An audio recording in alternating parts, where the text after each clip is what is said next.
Yo, what's up, Gemini? Welcome to your monthly forecast for the month of March 2016. For the majority of the month of March, the sun is going to be in the sign of Pisces. For you as a Gemini, the sign of Pisces is your 10th house. That has to do with your career. The sun is going to be in Pisces until March 21st. So up until March 21st, you're going to actually be very, very busy in your career, more busy than normal. Then when the sun moves out of Pisces on the 21st, it's going to move into Aries.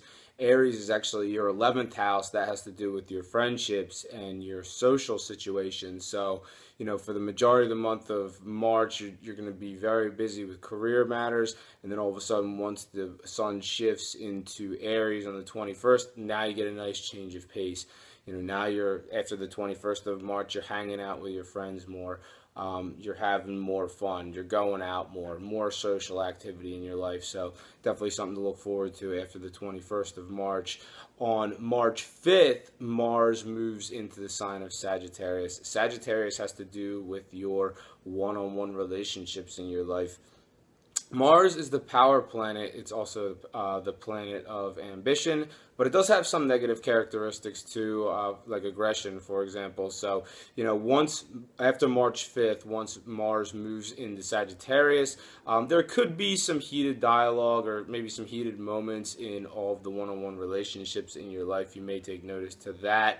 But it's going to be, there's going to be some intense conversations and passionate conversations too. So it's not like, every conversation that you have in your one-on-one relationships is going to be like these like argumentative type, conversations. It's just going to intensify what happens with the way you relate with the one-on-one relationships in your life. On March 8th, there's a new moon solar eclipse in the sign of Pisces. Once again, Pisces is your 10th house of career. This is huge for your career. I mean, not only is this is not just a normal new moon. This is a new moon solar eclipse. Solar eclipses have to do with significant life events that are associated with your fate. So something is going to be building and building and building regarding your career, and it's new. And it's going to start on March 8th, and it's going to be building and building and building. For the new moon is like a trigger, so it sets off all these new events. And so for the 6 months that follow that new moon, it's just going to keep building and building and building this new thing regarding your career.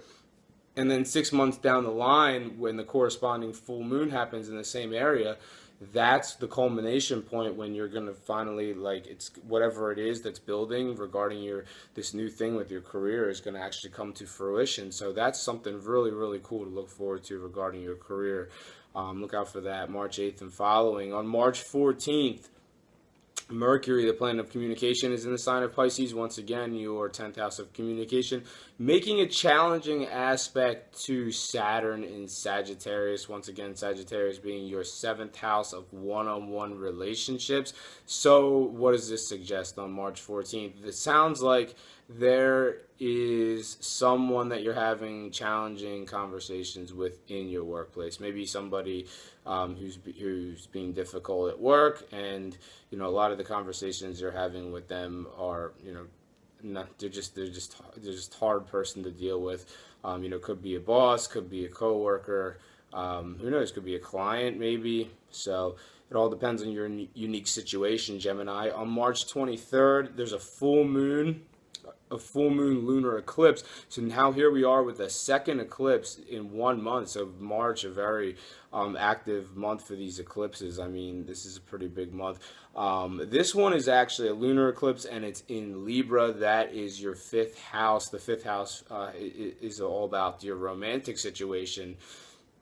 So what does this suggest? I mean, the full moon is the culmination in your romantic situation, the area that has to do with your romantic life. And once again, this is an eclipse, so this is some kind of really significant life event that has to do with your fate.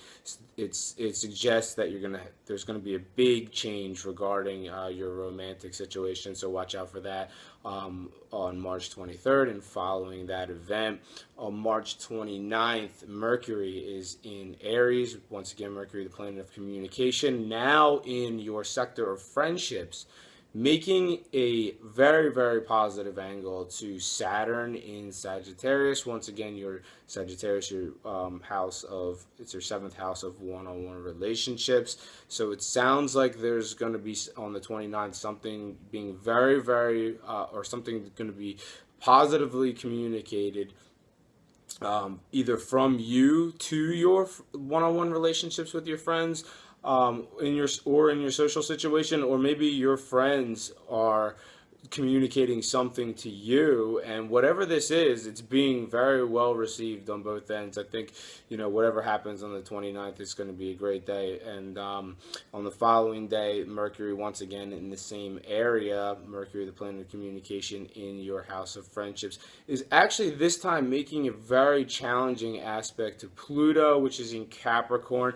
Capricorn is your 8th house. The 8th house has to do with everything that you share with another person in your life. So it has to do with all your shared resources.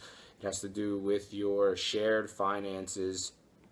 And it's interesting because the 8th house actually has to do with your sex life too. So what does this suggest? I mean, you have Mercury in Aries, which is your sector of friendships, making the challenging aspect. Right here, I'm looking at maybe this could have to do with your sex life, possibly. I mean, is there somebody, Gemini, Gemini in your friendship?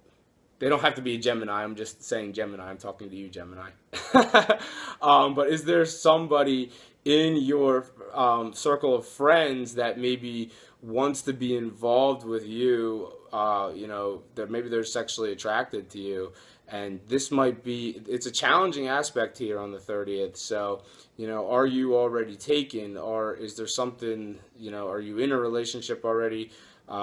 Is there something there that's obstructing you from, receiving this person's, coming on to you, and they, are sexually attracted to you, and there's something there that's challenging that. Or it could be because the 8th house has to do with, your shared resources. Is there somebody in your friendships that wants to partner their resources with yours for something, and maybe it just can't happen for some reason, or maybe it's a difficult situation, and it's just not going well. So that's on March 30th, and following that event on March 31st, we actually end the month on a great note. We have Mercury once again in Aries, your sector of friendships, and it's actually making a conjunction with Uranus. A conjunction is when the planets actually align.